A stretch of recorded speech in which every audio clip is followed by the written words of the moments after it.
en el tiempo nada más, pero hay mucho que hablar, hay mucho que decir acerca de la familia. Hay tanto que hacer, sin embargo, pues quiero concluir esta serie que hemos comenzado ya hace un mes, mes y medio más o menos, acerca de familias anclados en la fe, en la palabra de Dios, familias que deben de estar aferradas, arraigadas a la palabra del Señor y cómo esto, hermanos, es propio de todas aquellas familias cristianas, creyentes en Cristo. Entendemos si una persona, si una familia no tiene a Cristo, desde el jefe del hogar, desde la esposa, entendemos que no puede, aun cuando ponga rótulos en su puerta y diga, aquí ya es una familia cristiana, o tenga la Biblia abierta en una mesita bien decorada, o ponga música cristiana o ponga mensajes todo el día. No, eso no lo hace cristiano, no lo hace cristiana. Lo que lo hace cristiano es la sumisión al señorío de Cristo por parte de las familias. Y hermanitos, lo digo porque a veces nos engañamos y pensamos que el hecho de ir a la iglesia y de decir un Dios te bendiga o de cantar y de ofrendar nos convierte en cristianos y nos ponemos el apodo a veces cristianos, pero no, hermanitos, no lo es.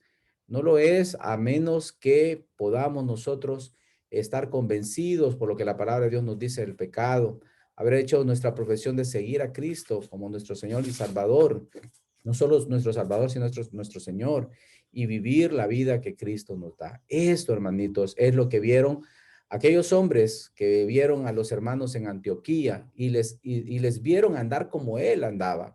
Y por eso les apodaron cristianos, porque les vieron andar como él andaba. De manera que el andar como producto de la fe y del creer es lo que convierte a los cristianos. Y las familias cristianas son aquellas que se han sometido como uno o dos o parte del grupo o de parte de los miembros al señorío de Cristo. Hemos visto acerca de la familia perfecta, de la pareja perfecta, hemos visto los principios de la pareja perfecta, hemos hablado de la obediencia, hemos dicho acerca de cómo se debe de vivir honrando, obedeciendo y honrando a los padres. Y hoy vamos a terminar hablando acerca de la responsabilidad de los padres de criar a los hijos. Muchos libros se han escrito, yo sé que hay muchos libros muy buenos, autores muy, muy excelentes que nos dan a nosotros principios de cómo crear los hijos. Y todos ellos han basado sus enseñanzas en la palabra de Dios. Y bueno, vamos a ver qué nos dice más la palabra de Dios acerca de la crianza de los hijos. Probablemente hay muchos acá que me superan en edad y nos superan en experiencia. Sin embargo, no se trata de experiencia, se trata de poner en práctica los principios de la palabra de Dios, de eso se trata. Y puede ser usted un joven, una joven pareja, un matrimonio que no tenga hijos todavía, puede ser uno que ya pues está con hijos pequeños, puede ser que sus hijos ya están grandes, ya han salido del hogar. Eso no lo hace ni la convierte en bueno o mejor padre si usted tiene muchos años y muchos hijos. Lo que lo convierte en mejor o buen padre es la aplicación de los principios de la palabra de Dios para con sus hijos. Ahora vamos a hablar de esto y vamos a basarnos siempre en el libro de Efesios, en el capítulo número 6 y el verso número 4. Vamos a leerlo y luego vamos a orar. Efesios capítulo 6, verso 4. Vamos a leer este versículo y luego vamos a leer Colosenses 3:21. Ambos versículos hablan de lo mismo. Ambos versículos paralelamente nos dicen lo mismo. Vamos a leerlos y vamos a orar. Dice Efesios 6:4. Y vosotros, padres, no provoquéis a ira a vuestros hijos, sino criadlos en disciplina y amonestación del Señor. Y luego dice Colosenses 3:21, padres, no exasperéis a vuestros hijos para que no se desalienten. Oremos. Padre bendito, Padre de la gloria, te damos gracias por esta mañana que nos das en Cristo, la bendición de poder atender a tu palabra, de poder cantarte, alabarte, cantar tu palabra, Señor, que es lo que nos da esperanza y paz. Bendícenos en esta mañana. Gracias por todo lo que nos has hecho pasar. Gracias por la bendición de los hijos. Gracias por la bendición de la familia. Señor, gracias por enseñarnos, por estar como Padre amoroso, siempre enseñándonos y ayudándonos a entender tu palabra. En Cristo Jesús oramos para que en esta mañana tú nos bendigas con tu buena palabra, que nos ayudes a reflexionar en nuestro corazón. En Cristo Jesús oramos. Amén. Solamente quiero asegurar si estamos grabando. Sí, está bien. Bien, entonces les decía que los principios de la palabra de Dios no solamente es para un miembro de la familia, es para todos los miembros de la familia. Y hoy vamos a hablar acerca de los padres y vamos a hablar de la manera correcta de criar a los hijos y a manera de animarlos a una vida piadosa y justa. Manera correcta de crear a un hijo a fin de animarlo a una vida piadosa y justa. Ahora, ¿por qué decimos esto? Porque recuerdan que decíamos el domingo pasado el contexto en el cual el apóstol Pablo escribe no solamente a los de Éfeso, sino también a los de Colosenses, dentro de un contexto donde las familias paganas, o sea, las familias que no eran cristianas, vivían una vida en la cual basaban el enfoque estaba basado en el autoritarismo del padre. El padre romano de las familias romanas y de las familias paganas era el que gobernaba y mandaba con autoritarismo. La voluntad de la esposa y la voluntad de los hijos era para él. El bienestar de ambos dependía de lo que él decía. Y él es el que determinaba si algo estaba bien o no estaba mal, no importaba ni los sentimientos, ni la expresión, ni tampoco la opinión de los demás miembros de la familia, a tal punto que él podía gobernar, aun cuando su hija, en este caso solo la mujer había formado otro hogar, el padre era el que gobernaba. Ahora, dentro de este contexto, el apóstol Pablo le escribe a la iglesia para que la iglesia no siga ese mismo modelo, no siga ese mismo patrón. Aun cuando los hermanos fueron criados bajo esa misma autoritarismo o ese mismo modelo o esquema, ahora en Cristo las cosas son diferentes. Ahora en el Señor el comportamiento del padre y de la madre es totalmente diferente a cómo él fue creado. No se vale aquella expresión, yo voy a hablar de muchas expresiones, ¿verdad? Que nos decían nuestros padres. Es que yo así aprendí, dicen algunos. Es que yo así fui criado y como así fui criado, pues a mí, así mismo también educo y crío a los hijos. Miren, no es malo que los pájaros vuelen alrededor de la cabeza, dice un refrán por ahí, ¿verdad? Lo malo es que hagan nido. Está bien si fuimos criados de esa manera, pero no significa que tenemos que repetir lo mismo. Si eso no es tos, no es gripe, que se nos pega y así hay que hacerlo. No. Tenemos nosotros que venir a la palabra de Dios y entender y educar como la Biblia nos dice a nuestros hijos. Ahora, hay quienes han entendido y comprendido esto y hay quienes dicen, yo nunca voy a educar a mi hijo o a mi hija como me educaron los padres. Está bien, ya estás a un paso de eso, pero tampoco tiene que ser al modo tuyo o al modo suyo. No puede ser al modo suyo. Tiene que ser de acuerdo a lo que la palabra de Dios estipula. Y ya lo dice, cómo crearlos, cómo educarlos, cómo incentivarlos, cómo animarlos y no repitiendo una conducta que a veces, hermanos, a veces, si les soy honesto y me ha pasado, nos encontramos repitiendo de manera involuntaria y luego nos damos cuenta y luego hay que rectificar. Así como fuimos creados, así venimos nosotros y traemos ese mismo esquema de crianza, lo traemos al hogar ahora ya en Cristo, pero tenemos que cambiar, tenemos que aprender la manera correcta de hacerlo. Y aquí, bajo ese contexto, entonces el apóstol Pablo les dice, Padre, no provoquéis a ira a vuestros hijos. Y aquí está hablando acerca de no provocarlos a ira a ellos. Si leemos Colosenses nos dice, no exasperéis. Ambas palabras tienen la misma significancia. Es decir, lo que Pablo está diciendo a los padres es, de acuerdo al esquema que los hombres están haciendo, ustedes no provoquen y no exasperen a sus hijos. Alguien me puede decir, bueno, pastor, pero es que los hijos se enojan de nada y pasan molestos por nada y si se enojan. Y hay quienes no saben evaluar esto o encontrar el equilibrio de esto porque tratan de quedar bien con sus hijos o tratan de que sus hijos no se sientan mal y está bien. Pero, hermanos, aún cuando usted tiene la razón, ellos se van a sentir mal. Aun cuando usted esté haciendo la cosa correcta, ellos se van a sentir mal y van a enojarse por lo correcto. Ahora es importante que usted entienda cuándo es que usted los exaspera, cuándo es que los provoca ira, cuándo es que usted los lleva a un punto de irritarse y desalentarse. Y pues para esto pues venimos a la palabra de Dios y entendemos esto. A veces los hijos se van a molestar por las cosas que están correctas, están bien. A veces los hijos se van a molestar cuando son descubiertos en una falta y usted les pone el dedo en esa falta que están haciendo. Se van a molestar cuando los disciplina, se van a molestar cuando usted los regaña, se van a molestar por muchas cosas, aun cuando usted no los deja ver televisión o jugar su videojuego o que usted les quite su celular por un momento, se van a enojar por eso. Y hay cosas por las cuales que se enojen, hermanos, que se enojen y que aprendan, pero hay cosas por las cuales no deberíamos nosotros contribuir a que ellos se molesten. No deberíamos de contribuir a que ellos se irriten, porque esto trae desesperanza a la vida de ellos. Esto trae desánimo al corazón de ellos. Y quiero poner dos ejemplos para poder ilustrar un poquito acerca de esto, para que podamos nosotros entender lo que Pablo dice. Padres, no provoquéis a ira a vuestros hijos, no los provoquemos. No debemos hacerlos que ellos se llenen de enojo.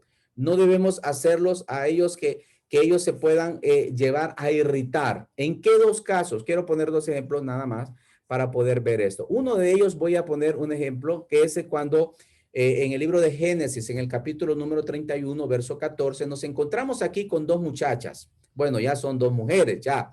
Pero aquí nos encontramos con Raquel y con Lea en Génesis 31, 14. Y aquí ellas están hablando una a otra y le dice, el versículo 14 del capítulo 31 de Génesis.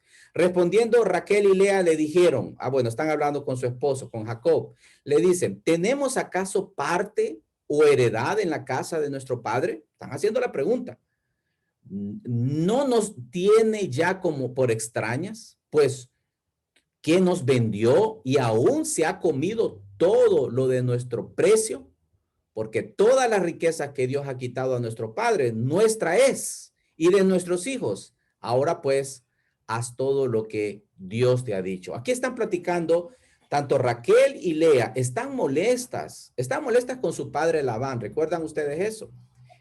Labán hizo un trato con Jacob a cambio de ellas. Ellas fueron el objeto de trueque, de cambio. Y él le dijo a él, si trabajas conmigo, yo te voy a dar a mi hija. Y luego nosotros sabemos toda la maraña que él le hizo.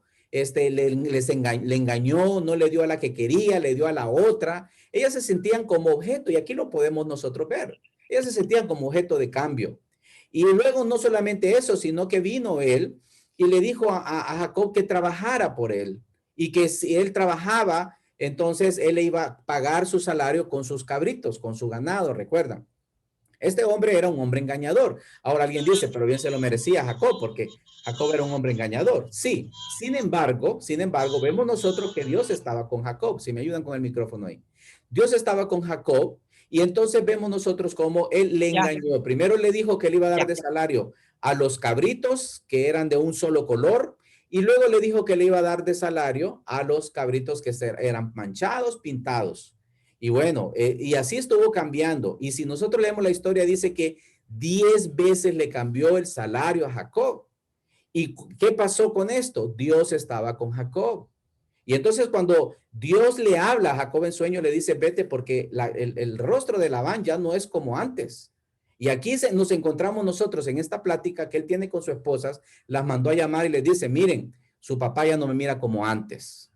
Y Dios se me ha aparecido y es justo que me vaya. Entonces vienen ellas y reaccionan de esa manera. Dijeron, ¿tenemos nosotros acaso parte en la casa de nuestro padre? No, hombre, si ya nos quitaron todo. Ya nosotros no tenemos heredad. No, él nos trata como a extrañas. Note cómo era el trato de su papá. Nos trata como extraña, pues que nos vendió.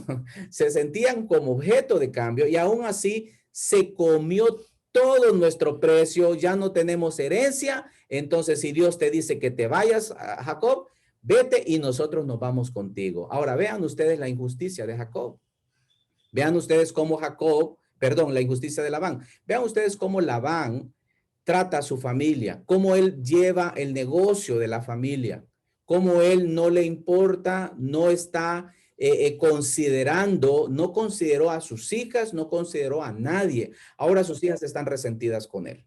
Sus hijas se sienten mal por la forma en cómo actuó su padre, no provoquéis a ira a vuestros hijos, dice la Biblia. No exasperéis a vuestros hijos. Ahora, esta forma de él tratar a sus hijos, esta forma de tratar en este caso a sus hijas, era algo que les había resentido a ellas. Y aquí lo están externando, lo están expresando. No las trató bien, no las consideró. Les vendió todo. Ella les quitó lo que les pertenecía como herencia. Ahora ellas no tenían nada, se habían quedado en la calle. Si ustedes leen los versículos anteriores, se dan cuenta y la Biblia dice, así quitó los bienes Jehová de Labán y se los dio a Jacob. ¿Por qué? Porque Dios estaba con Jacob y Jacob hizo lo justo delante de Labán, pero Labán hizo lo injusto, fue contra la voluntad de Dios y esto Dios no bendijo porque él iba contra la voluntad del Señor. Entonces, vemos acá la forma en cómo el padre actúa de manera injusta y provoca y exasperó a sus dos hijas y sus dos hijas se desalentaron para con su padre. Ahora, hay otro ejemplo también que quiero mostrarles y es el ejemplo de Saúl. ¿Recuerdan a Saúl? El rey Saúl era el rey, Dios lo había puesto como rey y Dios le había dado todo a Saúl y Saúl tenía todo el reino, no tenía más nada que hacer. Pero ¿qué pasa? Saúl tenía una mala actitud con David. Saúl era un hombre egocéntrico, era un hombre egoísta.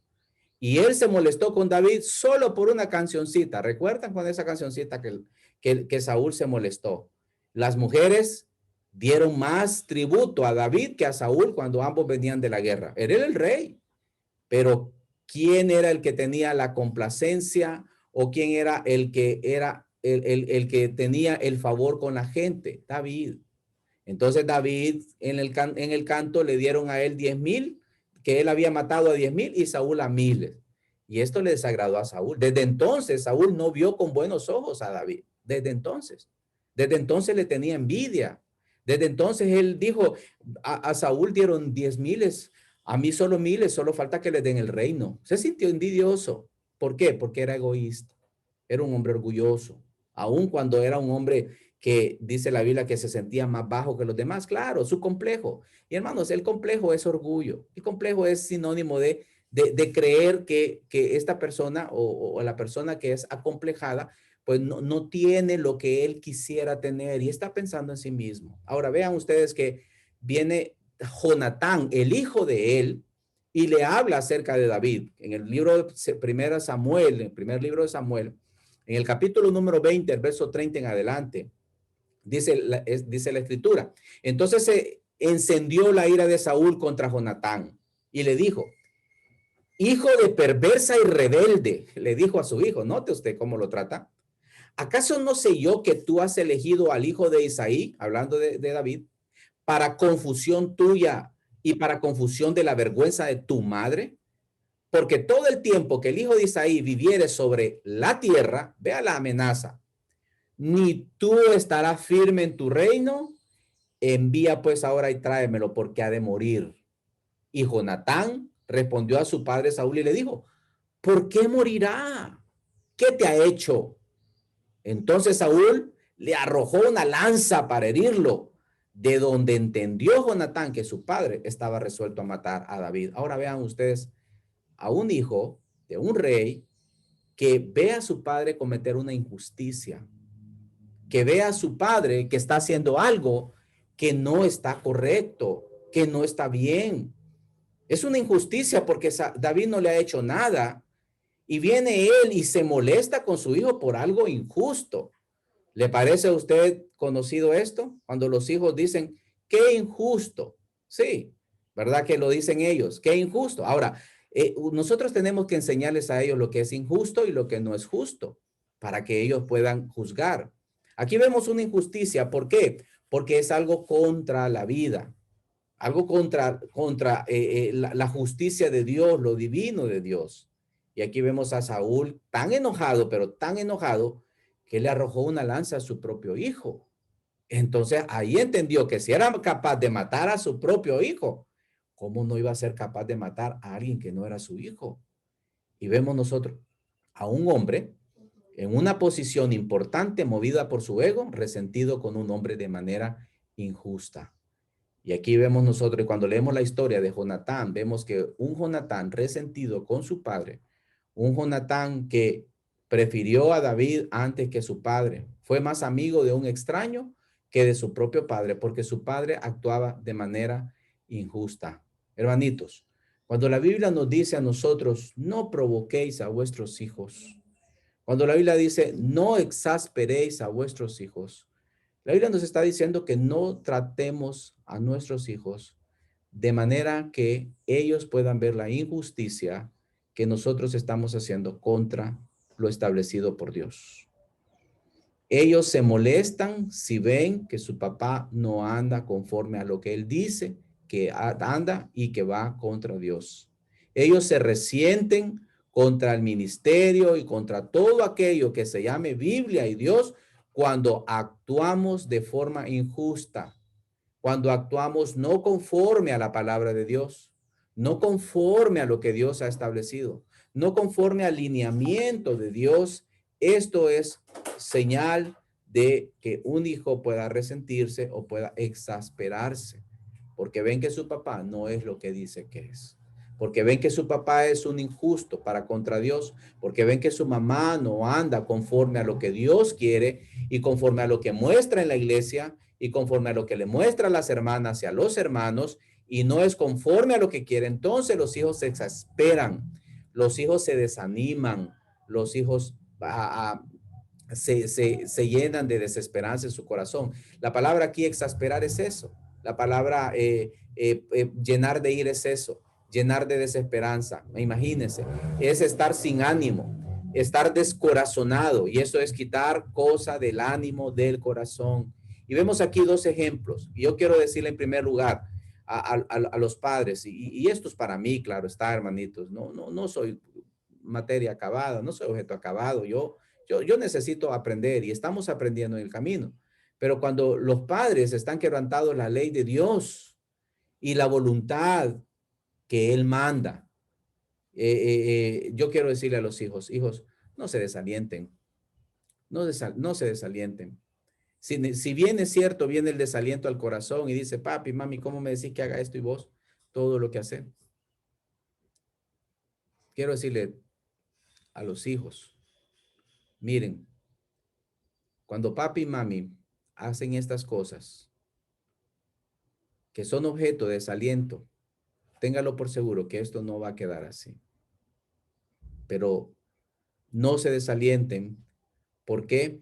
Porque esto es señal de que Dios está trabajando en tu corazón de alguna manera. Estas debilidades de papá y mamá pueden ayudarte a poder fortalecer tu corazón y decir, no es eso lo que Dios manda, no es eso lo que Dios quiere, no es la forma de lo que el Señor está haciendo. Y esto va a fortalecer tu carácter. Va a fortalecer tu carácter porque te vas a encontrar en la vida con muchas personas de esa manera. De hecho, vemos nosotros la vida, la sociedad, con personas que no andan conforme a lo que realmente creen o dicen. Viven su vida de acuerdo a otras cosas y eso puede ser ocasión para que te desalientes y no haga las cosas. Pero eso no debe ser objeto de desaliento. No debe ser objeto de desaliento porque tarde o temprano Dios va a aplicar tu justicia. Ahora vemos aquí a Raquel y a Lea, así como a Jonatán, que fueron desalentados por la actitud de sus padres, que no estaban siguiendo la voluntad de Dios. Ahora, quiero que sepas, y esto, hermanos, lo digo porque cada uno de nosotros, cuando ya fue grande y sus padres fueron mayores, y uno ahora entiende, uno se da cuenta que lo mejor que Dios pudo hacer con nosotros es darnos los padres que nos dio y que todas sus debilidades y todos sus errores nos han servido a nosotros para fortalecernos, para darnos cuenta de cómo Dios trabaja el corazón. Yo soy una persona sumamente orgullosa y Dios ha trabajado en mi orgullo desde mis padres. Y Dios ha trabajado en mí a través de ellos, teniendo una madre que siempre me achacaba los errores y teniendo un padre que me disciplinaba y me disciplinaba fuerte. Y Dios trabajó en mí a través de eso. Ahora yo lo entiendo. Ahora yo lo puedo comprender. Cuando estaba más joven no lo entendía, pero sí lo puedo entender ahora. Ahora yo quiero llamar al joven y decirle, muchacho, mira, tranquilo, no te desalientes. ¿Por qué? Porque nosotros vemos en la historia y a través de la historia cómo terminó cada uno de ellos. Es importante que recordemos, padres, que la falta de aplicación de la justicia de Dios va a ser recordada en nuestras vidas tarde o temprano. Dios lo va a recordar a usted y a mí. La injusticia que yo cometa y que con esa injusticia yo estoy provocando a ir a los hijos. Y con esa injusticia yo estoy provocando a que ellos se exasperen. Tarde o temprano Dios la va a recordar a nosotros. Recuerden cómo terminó Labán. Al final lo perdió todo. Dice la Biblia que Jacob se vino de la casa de su suegro. Se trajo a sus hijas, se trajo a sus criados, se trajo todo su ganado y al final Labán, ¿dónde quedó? Quedó mal, quedó solo, quedó sin el poderío económico que tenía. ¿Por qué? Porque todo se lo llevó su yerno. ¿Por qué? Porque su yerno sí andaba en la voluntad de Dios, pero él no andaba en la voluntad de Dios. Él cometía injusticia. Ahora también recuerden a Saúl. ¿Qué pasó con Saúl? Saúl quiso matar a David y David fue el elegido por Dios. Al final, ¿quién tuvo el reino? David. ¿Y cómo terminó Saúl? Se suicidó. Ahora, dice la palabra de Dios, mas el que hace injusticia recibirá la injusticia que hiciere, en el libro de Colosenses, cuando habla de este tema. Mas el que hace injusticia recibirá la injusticia que hiciere, porque no hay acepción de personas delante de Dios. La injusticia que nosotros podamos cometer, esa injusticia también se devolverá a nosotros. Sea que esto no solamente habla de la injusticia con la familia, habla de la injusticia con la sociedad, habla de la injusticia que yo como jefe o patrón pueda hacer con los empleados, habla de la injusticia que yo como ciudadano pueda hacer para con otros ciudadanos, pero también habla de la injusticia que yo pueda hacer para con mi familia. Así como yo cometo injusticia para con ellos, padres, también recibiré injusticia de mi parte. Y luego me voy a quejar y a decir y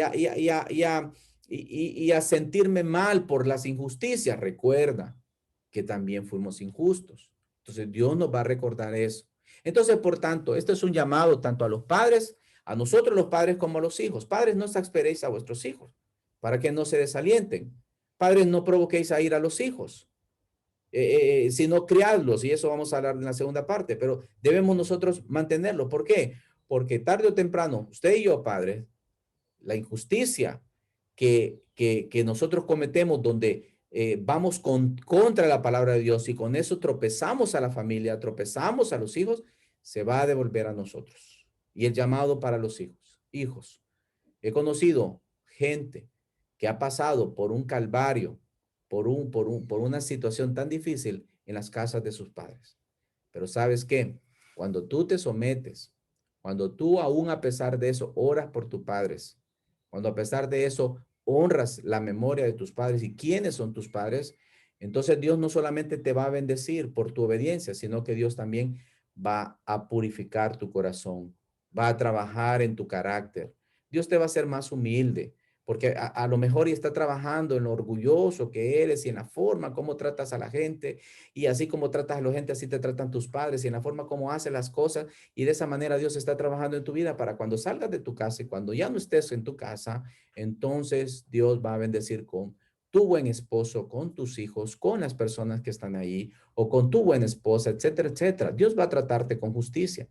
Pero si tú eres injusto, y si tú dices como mi papá y mi mamá son injustos y yo también voy a pagar con la misma injusticia, entonces aquí no hay nada que hacer. Tanto el uno como el otro recibiremos, dice la Biblia, la injusticia que hiciéramos, porque no hay delante de Dios acepción de personas. Entonces, ambos, tanto padres como hijos, estamos llamados a cumplir. Recuerden que este pasaje que estamos estudiando en Colosenses, Dios habló a los creyentes, a los cristianos que estaban en Colosa y que estaban en Éfeso, y que estos tenían que modelar una familia diferente a la cual el mundo y los impíos estaban modelando. Era una forma y un esquema de familia. Aquí, si nosotros lo podemos traer a la vida y a nuestra era contemporánea, nos vamos a dar cuenta que cada quien va a crear a su familia de la manera que quiere o de la manera que puede o de la forma en que conoce. Sin embargo, todo trae un resultado. Cada quien va a cosechar de acuerdo a lo que sembró. Ahora, nosotros queremos sembrar de acuerdo a la palabra de Dios, porque creemos en la palabra de Dios, porque creemos que el Señor, el que fundó la familia, primeramente con los esposos, es el que tiene el conocimiento para que nosotros podamos hacerlo. También nosotros debemos seguirlo y si queremos buenos resultados. Ahora, probablemente usted me diga, mire, hermano, ya mis hijos están grandes, ya ellos no entienden, ya, pues ahora los hijos están pequeños. Yo les decía la vez pasada, mira, mientras tus hijos no tienen el poder, mientras ellos no son independientes, mientras ellos todavía no se valen por sí mismos, te van a obedecer. Y es ahí donde tenemos nosotros que llevarlos a la obediencia de Dios, a las obediencias de Cristo. Porque una vez ya no tienen por qué obedecerte, porque ya trabajan, ya no tienen por qué obedecerte porque ya estudian solos, porque ya están fuera de casa estudiando, etcétera, etcétera.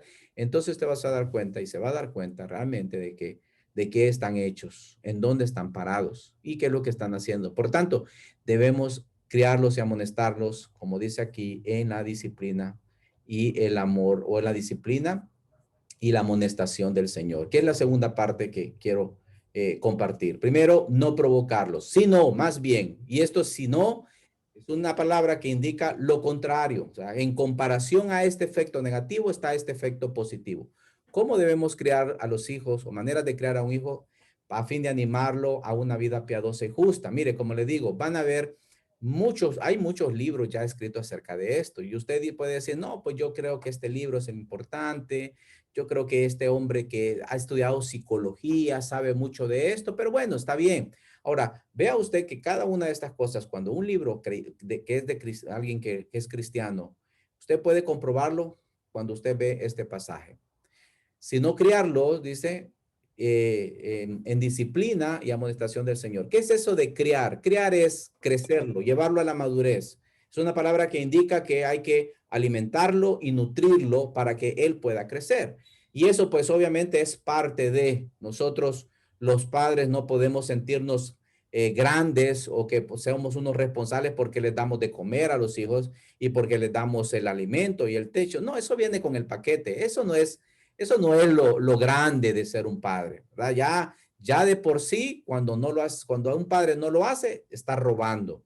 Pero ya cuando lo hace, pues es lo mismo. Es como cuando el hijo hace lo correcto, ¿verdad? Que no lo premiamos porque hace lo correcto. No, su deber es hacer lo correcto. Y también igualmente, la crianza de los padres es lo natural y normal.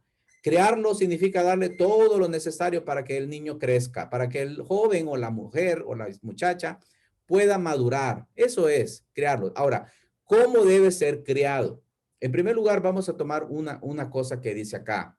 En primer lugar, dice, criarlos. Vosotros padres, no provoquéis a vuestros hijos, sino criarlos. Ahora, en primer lugar, debemos criarlos como, primeramente, cumpliendo la responsabilidad que pertenece. El primer elemento, la primera forma, o vamos a poner así, la primera cosa que debemos nosotros entender es que la crianza y la responsabilidad de la crianza le pertenece al papá. Esta palabra padres acá, paters, que también es un griego que utilizaban los romanos, se refiere al jefe del hogar. A eso se refiere. Aunque indistintamente muchas veces se utiliza tanto para uno, para el otro. Sin embargo, aquí la responsabilidad es del papá, del padre. Cuando nosotros analizamos las familias judías, las familias de la antigüedad, nos damos cuenta que, si bien es cierto, no estaban equivocados en darle al papá la responsabilidad del hogar. Y cuando digo de responsabilidad, como así como se le dio a Adán en el huerto del Edén, la responsabilidad de mantener la tierra, de administrarla, de sojuzgarla, también se le da al padre la responsabilidad de la crianza de los hijos. Y esta palabra crianza, nutrir, desarrollar y todo lo más le pertenece tanto solamente al papá. Ahora, tiene la ayuda de la mamá, tiene la ayuda de las personas que él quiere ser, pero realmente el responsable es él. Ahora, póngase usted a pensar, si usted es dueño de una empresa y la empresa quiebra, ¿quién es el responsable? Pues usted es el responsable. Conocí a alguien que quebró la empresa y le echó la culpa al contador, a la contadora. No, hombre, si él tuvo que ver, pero realmente el responsable de que algo se levante o caiga es suya como padre. Lo mismo es la familia. La familia es una empresa. La familia cae o se levanta por responsabilidad también del padre. Ahora, la madre juega un papel fundamental y ayuda en el hogar, pero realmente aquí el mandato es para el padre y dice que debe criar a los hijos con la responsabilidad, con responsabilidad. O sea, debe criarlos cumpliendo como debe cumplir. Entonces, la responsabilidad llega a ser del padre. Lastimosamente, a los padres nos gusta delegar, ¿verdad? Y a veces delegamos la responsabilidad que nos corresponde a nosotros y se la delegamos a la esposa. Mira a tus hijos, le decimos nosotros. Mira estos tus hijos, ¿verdad? Tú tienes la culpa que los hijos sean así. Y a veces nos quejamos cuando los hijos son más allegados a la mamá porque nosotros hemos delegado la responsabilidad en ellos. Si usted le da toda la autoridad, y voy a poner otra vez el ejemplo de una empresa, una compañía. Si usted le da toda la autoridad a su administrador o a quien sea, usted, a quien, los empleados a quien van a obedecer es a la persona que está sumando. Y lo mismo ocurre en el hogar. Nosotros delegamos muchas veces la responsabilidad a la mamá y luego nos quejamos cuando los hijos no nos vienen a decir a nosotros las cosas que nosotros queremos saber y nos molestamos con la mamá y nos molestamos con ellos porque les decimos, ¿por qué yo soy el último en que se da cuenta de las cosas? Claro, porque has delegado tu responsabilidad. Y entonces, ¿de quién es la responsabilidad de crear, disciplinar, de llevar a cabo toda la instrucción? De los papás. Por favor, abuelas, no se metan en esa responsabilidad. Suegras, no es esa su responsabilidad. La responsabilidad es de los padres, en mayormente la del papá de criar a los hijos. Lastimosamente en nuestro país tenemos un esquema de familia, ¿verdad? Que no sigue el esquema del Señor. Vemos nosotros a hijos que tienen a los hijos que se los llevan a que los críe la abuela. Y ahí está la abuela llena de hijos. Conozco una abuela que tiene 25 nietos y todos los mantiene ella. Y cuando digo todos, hasta el hijo también lo mantiene. Es una barbaridad, esto es una grosería, decimos nosotros. Y bueno, claro, ¿a quién creen que le dicen mamá a los hijos? A la abuela, porque ella es la que los cría, incluyendo al hijo. Entonces, vemos nosotros aquí modelos de familia que están totalmente contrarios a la palabra de Dios. La abuela manda en el hogar y luego después, o el abuelo, y luego después el hijo se queja porque el hijo, su hijo, ¿verdad? En este caso el nieto, no le hace caso al papá. A la mamá, a la abuela le dice mamá y al papá le dice Pedro. A la abuela le dice, al abuelo le dice papá y a la mamá le dice María. Y entonces ese es el modelo que nosotros vemos. ¿Por qué? Porque el padre ha delegado la responsabilidad en otros y no él mismo. Entonces no está bien que el abuelo o la abuela se meta en la dirección de los hijos. Y si algún hijo dice, ya ves, no te metas, entonces llévalo a vivir aparte de tus abuelos, de tus padres o de los suegros. Por eso la Biblia dice dejar al hombre a su padre y a su madre. Ahora, es bien difícil cuando en una casa la abuela o la suegra vive o el suegro vive en el hogar, porque entonces ahí tiene que definir las reglas y decir quién es el que va a mandar. Y cuando no se puede, entonces hay que vivir aparte. Hermanos, eso suena duro, pero eso debe ser así. Debe de vivir aparte. ¿Por qué? Porque Dios le ha entregado la responsabilidad a los padres, principalmente al papá, de poder criar a los hijos. Esa es la responsabilidad. Y si algo va a interferir en tu crianza, pues entonces debes quitar eso que interfiere para que puedas educar a tu hijo. Ahora, tristemente ocurre que el hijo ni sabe cómo educar. Tristemente. Tristemente ocurre que el papá no sabe ni cómo educar. Entonces tiene que venir la mamá para enseñarle cómo educar. Tristemente, así ocurre. Y por eso hay unos conflictos tan fuertes en los hogares. ¿Por qué? Porque no cumplen la palabra de Dios.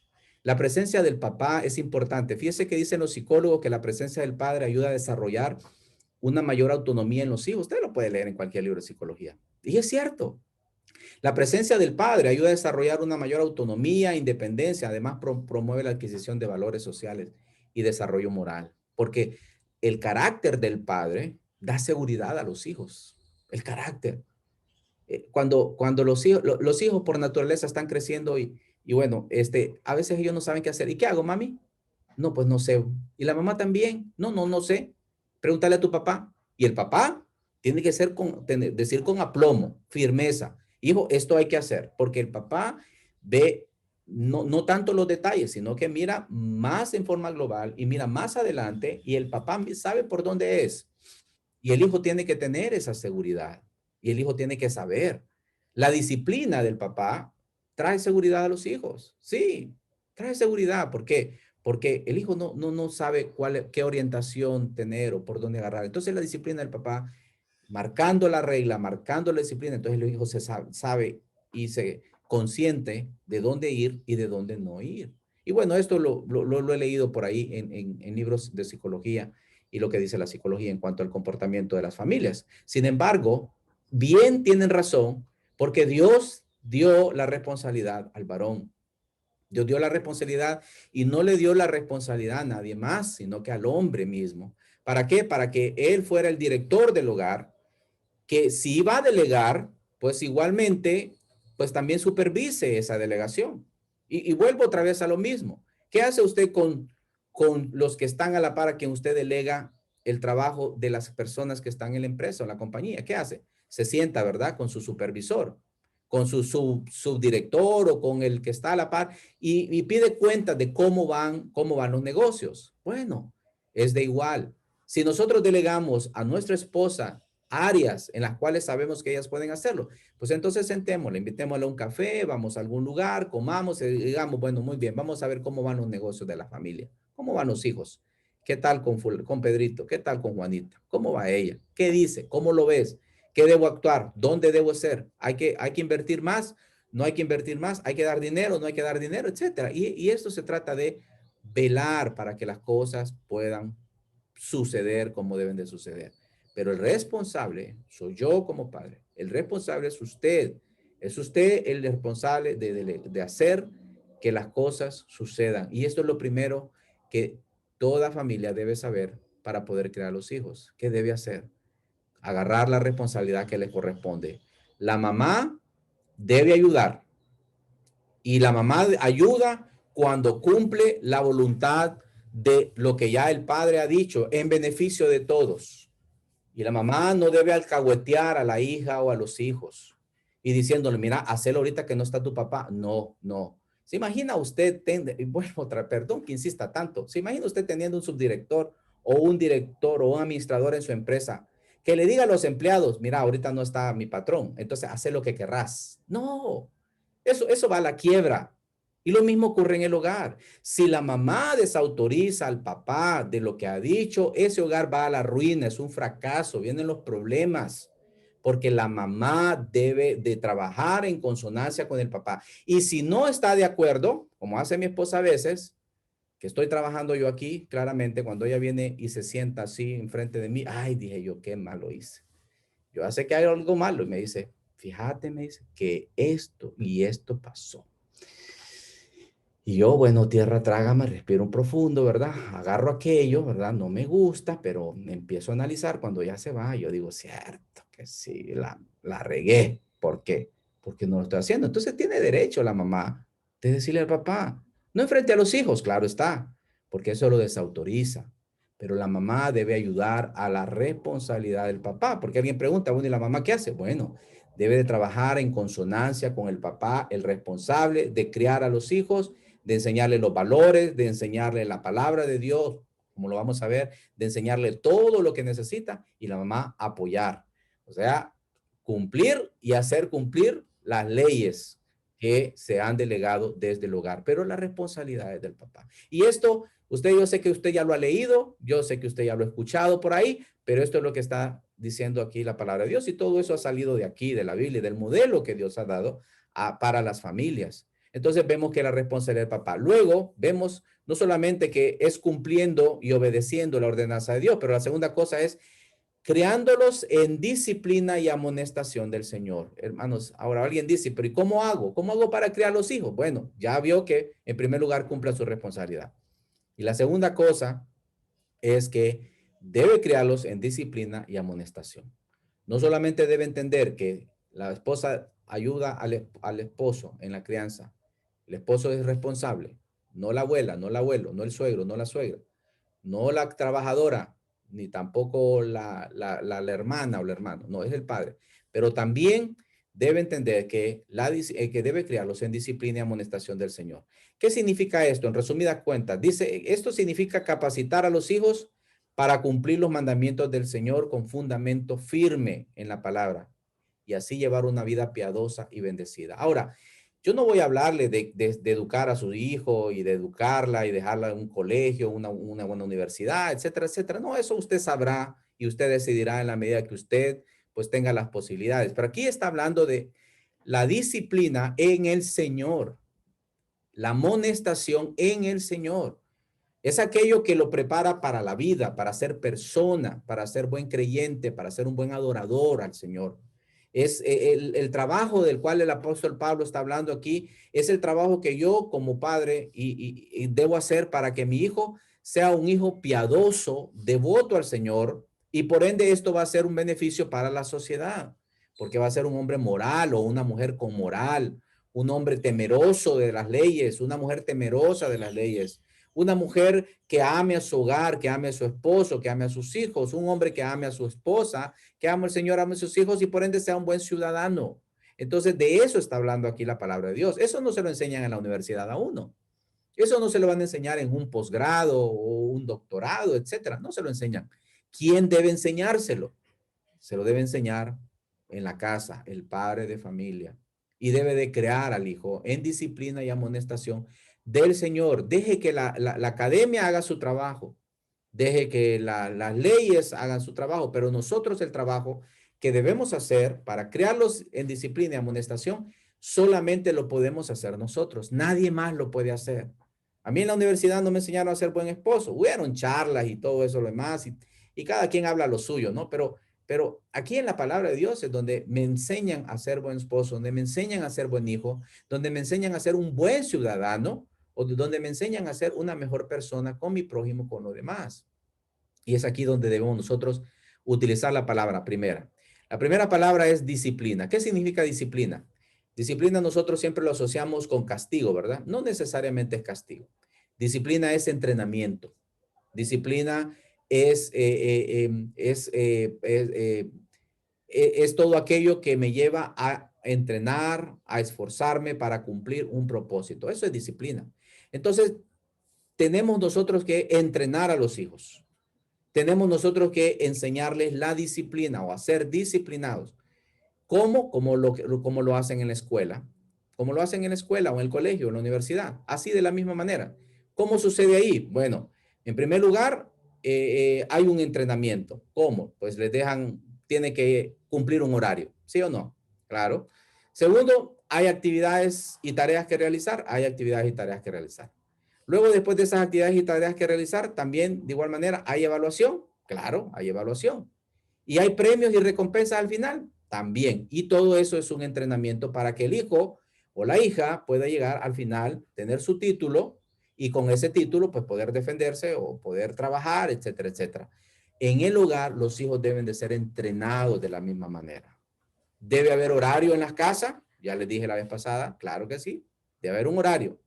Horario y como dice cantar Eclesiastés, ¿verdad? Tiempo para reír, tiempo para trabajar, tiempo para el ocio, tiempo para todo.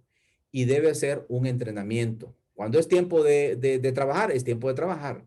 Aquí no hay que, ay, no, mire que no tengo ganas. Ah, está bien, hijo, quédate. No, hay que entrenarlos. Y cuando es tiempo de tecnología, es tiempo de tecnología. Y bueno, disfruten, ¿verdad? Por lo general, nosotros pasamos metidos en esta computadora, trabajando, estudiando y todo lo demás. Pero hay 2 días que mis hijos adoran, aman y quieren y añoran y les gusta, que es el 25 de diciembre y el 1 de enero. Les gusta. ¿Saben por qué? Porque son los únicos 2 días en el año que yo les digo a ellos, no hay reglas. Coman lo que quieran, duerman hasta la hora que quieran, jueguen cuando quieran, etcétera. Porque, ¿saben por qué? Porque yo también lo voy a hacer. Ese día cada quien hace lo que quiere. Bueno, dentro de lo permitido, claro está. Sin embargo, todos los demás 363 días del año, hay que poner, hay un tiempo para todo. Hay reglas. Tanto tiempo para esto, tanto tiempo para aquello. Y el entrenamiento, al igual que en otros lugares, les va a permitir a ellos poder desenvolverse en la sociedad. En el trabajo hay reglas, hay horarios. En la universidad hay horarios. En la vida hay horarios. Las empresas tienen sus horarios, etcétera, etcétera. Pero también hay actividades. También en la escuela hay actividades, ¿sí o no? Tienen que cumplirlas, sus tareas, sus famosas tareas. No les gusta, pero tienen que cumplirlas. En el hogar hay actividades que hacer. Claro que hay actividades que hacer. Hay que responsabilizarlos a todos. Aquí cada quien hace lo suyo y hay que delegar. Y ellos tienen que hacerlo. Estamos entrenándolos. Eso es disciplina. Ahora, también de igual manera les estamos entrenando y también al final les estamos diciendo qué deben hacer. Lea su Biblia, ore al Señor, venga a la iglesia, conéctese, haga esto, haga lo otro y esas son sus actividades. Las actividades, así como las actividades de la escuela, actividades de la casa, también deben de haber disciplinas para llevarlos a una vida piadosa. Y luego hay evaluación, claro que hay evaluación. Evaluamos, ¿cuándo?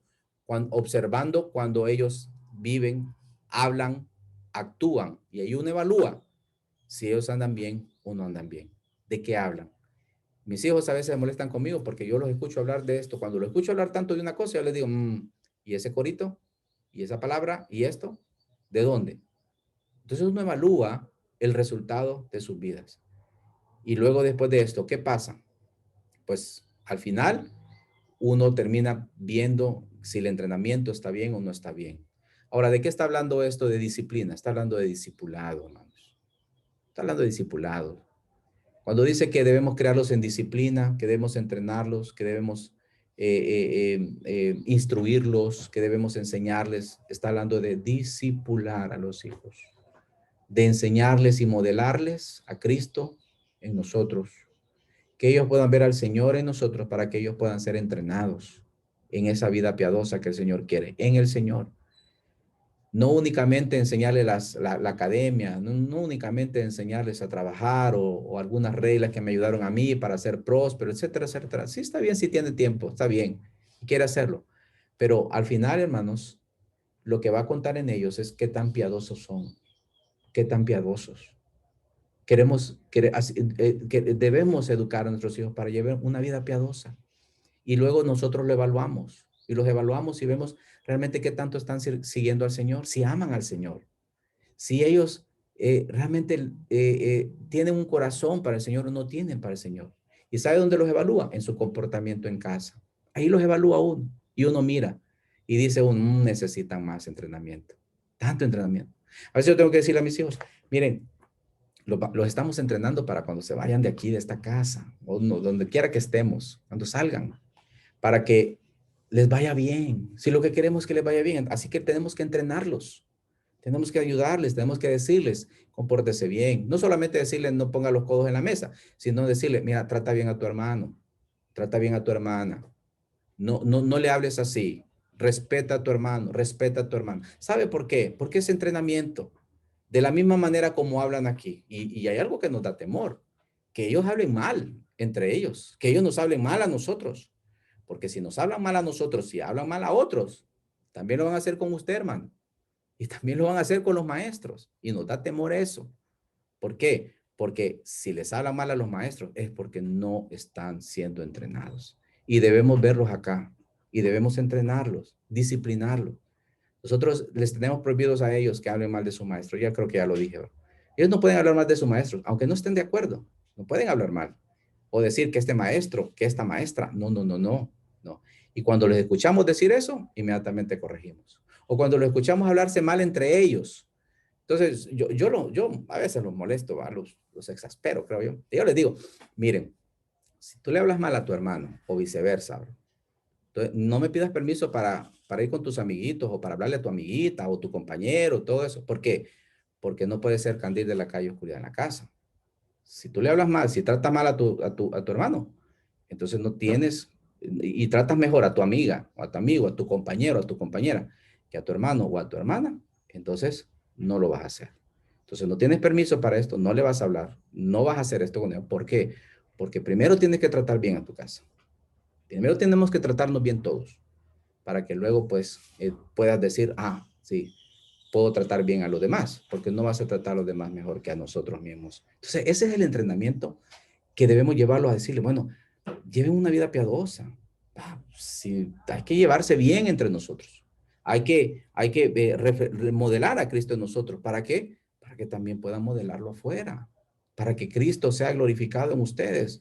Que la gente pueda ver al Señor en ustedes. Que espere de ustedes porque son hijos del Señor. Y que vean a Cristo. Eso es lo que queremos. Entonces, para que vean a Cristo, tenemos que criarlos en disciplina del Señor. Y esto de crear los disciplinas del Señor es entrenarlos a llevarlos a ser discípulos de Cristo. Y esto en el hogar lo practicamos y debemos practicarlo. En amar a Dios sobre todas las cosas, pero también amar a su prójimo como a ti mismo. Amar al prójimo, amar a Dios es también de igual manera, es que puedan ser entrenados en amarse entre nosotros mismos, quererse nosotros mismos. Hace muchos años atrás, bueno, algunos años atrás, yo dejé de alegrarme por notas y medallas con mis hijos. Yo les dije, qué bueno, papi, saqué 100, mira, buen promedio, está bien. Papi, la medalla, excelente, qué bueno, está bien. Pero ¿sabes qué? Hay una medalla la cual tienes que ganar y una nota que tienes que sacar 100. ¿Y cuál es? La obediencia, el trato bien con tus hermanos, el trabajar y a cumplir los deberes del hogar. Ahí yo quiero cienes, ahí yo quiero medallas. En poder vivir lo que el Señor quiere. Ahí es donde tienen que estar los 100, ahí es donde tienen que estar las medallas, porque esto te va a entrenar a la vida. Está bien si aparte de sacar 100 aquí y ganarte medallas acá, te ganan las medallas y los 100 en la escuela. Está bien, pero que sea porque realmente estás haciendo las cosas como debe ser. Y yo le digo a algunos de ellos, mira, si no puedes sacar el 100, ni el 90, ni el 80, si vas con el 70, hiciste tu mejor esfuerzo y te sientes bien contigo mismo, no hay problema conmigo. Pero si sabes que pudiste haber hecho algo más, no lo hiciste y por eso esto, entonces siéntete mal por la mediocridad con la que trabajas. Entonces trabaja mejor en esto y tienes que ver en esto. Pero donde mayor esfuerzo se requiere es en vivir la piedad que el Señor quiere que debes vivir y que nosotros debemos vivir. Así debe ser. Entonces, hermanos, el entrenamiento en el Señor, sino criarlos en disciplina y amonestación. Y la segunda cosa es amonestación. Aquí la palabra amonestación significa reprensión. Ya estoy terminando. Reprensión, advertencia en acción. O sea, y aquí viene la reprimenda. La falta de seguir las reglas va a traer consecuencias y disciplina. La falta de no ser entrenados y de no ser llevados como Dios quiere, entonces eso trae amonestación. Y la Biblia nos manda a amonestarnos, a amonestar a los hijos. Debemos amonestarlos, debemos reprenderlos. ¿Cómo? Mire, yo siempre pienso en el modelo que el Señor nos da en el libro de Mateo capítulo 18. La amonestación del Señor tiene que ser no a la manera como a mí me disciplinaron y como a mí me castigaron. No, tiene que ser a la disciplina y a la amonestación que el Señor nos hace a nosotros. ¿Cuál es esa? Pues Mateo 18, ¿qué nos dice? Si tu hermano peca contra ti, ve y repréndele estando tú y él solos. Habla de la reprensión en privado. ¿Recuerdan eso? Bueno, el Señor quiere que cuidemos la autoestima o la estima de los hijos. Y si vamos a llamarle la atención, tiene que ser primeramente ¿cómo? En privado. No delante de los demás. No hacerlo sentir mal delante de los demás. Así como usted no haría sentir mal a un hermano delante de los demás, ni tampoco le gustaría que lo hagan sentir mal, perdón, si le reclaman en público, de la misma manera con ellos. Vení para acá, vení para acá. Esto y esto pasa. Y la reprensión en privado es la forma de cómo debemos nosotros amonestar en el Señor. ¿Por qué lo manda? El apóstol Pablo lo mandó también, de igual manera. El Señor mismo lo dice, que debemos nosotros utilizar nuestras palabras sazonadas con sal. Luego viene la reprensión con advertencia. Si no te oyere, lleva contigo 2 o 3 testigos. Ya eso es una advertencia y esto es un mayor. Ya eso ya lleva una connotación de mayor fuerza. ¿Por qué lo traigo a colación? Porque de igual manera, el Señor, cuando vemos nosotros el apóstol Pablo, acerca de aquel hombre que estaba pecando en la iglesia de Corintio, le dice, ustedes reúnan 2 o 3 de ustedes, los más maduros, y vayan y a qué tal falta cometido. Hagan eso, yo y mi espíritu con ustedes. Y debe haber una reprensión de parte de ustedes a este hermano que está haciendo las cosas mal. Bueno, la amonestación del Señor para los hijos también debe ser con advertencia. Mira, ya te lo dije una vez, te lo dije en privado, pero si no lo haces, entonces viene esta consecuencia. Y bueno, y por último, si no hiere a 2 o 3 testigos, llévalo a la iglesia y tenlo por gentil y publicano. Ahora, ¿qué está hablando ahí? Habla de castigo. Y a veces es importante, después de seguir estos pasos, castigar físicamente a los hijos. No es castigarlo de forma desordenada y desorganizada, sino que de manera ordenada. La Biblia nos llama a castigar. ¿Por qué? Porque el Señor mismo castiga. El libro de Proverbios nos dice, no menosprecies, hijo mío, el castigo de Jehová, ni te fatigues de su corrección, porque el Jehová, el que ama, castiga como el padre al hijo a quien quiere. ¿Ya? Sé que es difícil decir al hijo, mira, te voy a castigar porque te quiero. No, papi, no quiero que me querrás, pero está bien, hay que hacerlo. Y Hebreos nos recuerda, hijo mío, no te fatigues de la disciplina del Señor, o sea, no te canses, porque Dios al que ama castiga y azota, azota, y el azote no habla de palabras, habla de utilizar la vara, habla de utilizar el azote. Cuando eres azotado por él, porque el Señor al que ama disciplina y azota a todo aquel que tiene por hijo. Realmente, dice Hebreos, tuvimos a nuestros padres terrenales que nos disciplinaban y los venerábamos. ¿Por qué no obedeceremos mucho mejor al Padre del Espíritu y viviremos? Aquellos, dice Hebreos, ciertamente nos disciplinaban como a ellos les parecía, como a ellos. Pero vea cómo el Señor disciplina, pero a este para lo que nos es provechoso. La disciplina debe llevar provecho. La disciplina debe llevar un objetivo. ¿Y cuál es el objetivo? Participar de su santidad. Eso dice Hebreos. Nosotros para que participemos de su santidad. ¿Cómo? El Señor nos disciplina para que nosotros no nos vayamos de su presencia, para que mantengamos esa comunión con Él, para que Él pueda bendecirnos. No, hombre, si nosotros entendiéramos la disciplina como debe ser, le aseguro que no detendríamos la disciplina a nuestros hijos. Porque la disciplina no es para hacerlos sentir mal, ni para descargar la cólera como nuestros padres, ¿verdad? Se encolerizaban con nosotros y nos daban duro, producto de su cólera, pero no en el Señor. La disciplina en el Señor y la amonestación del Señor es para que participemos del Señor, para que tengamos esa comunión. ¿Para qué el Señor manda a ir y reprenderle y llevar testigos? Para que volviera para que el hermano vuelva a la comunión, para que el hermano venga otra vez a la comunión y sea restaurado a donde él estaba. Y lo mismo es la disciplina y la amonestación con los hijos, volver del camino, volver del mal camino, perdón, volver otra vez al buen camino. Y en este caso es a la comunión con Cristo, que ellos tengan comunión con Cristo, que su pecado que los ha alejado, que su maldad que los ha alejado. No, no, sí me ofendió, me hirió, me ha tenido resentido, resentida, pero a quien realmente ha fallado es al Señor y a Él debe volver, porque yo no voy a estar para siempre, pero el Señor sí, y el Señor va a tratar con él o con ella. Hermanos, hermanas, el criar a los hijos, el no provocar a ira, el criarlos y amonestarlos en la disciplina o criarlos en la disciplina y amonestación del Señor es para que ellos vivan una vida piadosa en comunión con Cristo, para que les vaya bien, para que puedan tener y gozar de la bendición que Dios tiene a todos aquellos que le aman, para que ellos puedan estar seguros, para que el Señor pueda guiarlos y dirigirlos donde tiene que dirigirlos y guiarlos. Y para eso es el que el Señor nos da la responsabilidad a nosotros que somos los delegados de su autoridad como padres. No nos representamos a nosotros mismos los padres, representamos la autoridad de Dios como el policía representa la ley. La ley, la autoridad del policía no es suya, él simplemente la representa para aplicarla. Nosotros también representamos la autoridad de Dios para aplicarla y para que podamos nosotros hacer que esa autoridad valga en la familia. Así debemos nosotros ver estas cosas. ¿Para qué? Para que los hijos puedan irles bien. No los exasperemos, no seamos injustos, sino criémoslos, entrenémoslos y amonestémoslo, pero como el Señor lo haría con cada uno de nosotros, de la misma manera. Y de esa manera vamos a gozar de la comunión y ellos van a gozar de la comunión.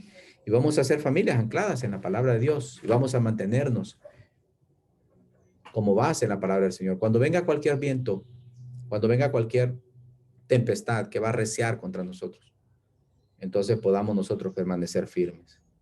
Pero sobre todo que con esto, y esa era la intención del apóstol Pablo con la familia en Éfeso, es que pudieran glorificar al Señor con sus vidas y que el Señor se llevara la honra con la vida de las familias. Y cuando las personas vieran estas familias que estaban siguiendo el mandamiento de Dios, pudieran ellos glorificar al Señor en el tiempo de la visitación, cuando el Señor venga y cuando el Señor nos mire.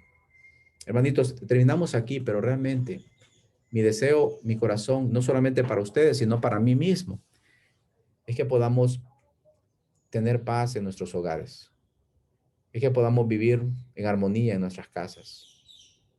No hay paz sin Dios, no hay armonía sin Cristo. Sabe que hay parejas cristianas que están simplemente esperando una coyuntura para el divorcio. Sabe que hay familias que están así. Saben que hay familias que están juntos, pero viven mal, en guerra y en paz. Sabe que hay familias en las cuales hoy por hoy hay hijos resentidos, hay padres defraudados, hay padres que están inconformes. ¿Sabe por qué? Porque el Señor no domina sus corazones, porque el Señor no está ahí, porque están cansados de hacer las cosas a su manera. Pero hoy, Señor, nos ha enseñado y nos lleva, todos estos domingos nos ha enseñado, nos lleva a venir en paz con Él. Si hay alguien aquí que no tiene paz, es porque algo falta en su corazón y solamente el Señor puede llenar. Y si hay familias que no viven en paz, es porque no están viviendo al Señor. Dios nos ha llamado a paz y Dios nos ha llamado a armonía, pero esa armonía no puede estar mientras sigamos nosotros peleados y rebeldes con la palabra de Dios. No se trata de hacer las cosas a su manera ni a mi manera. Yo ya lo hice a mi manera muchos años y no me funcionó.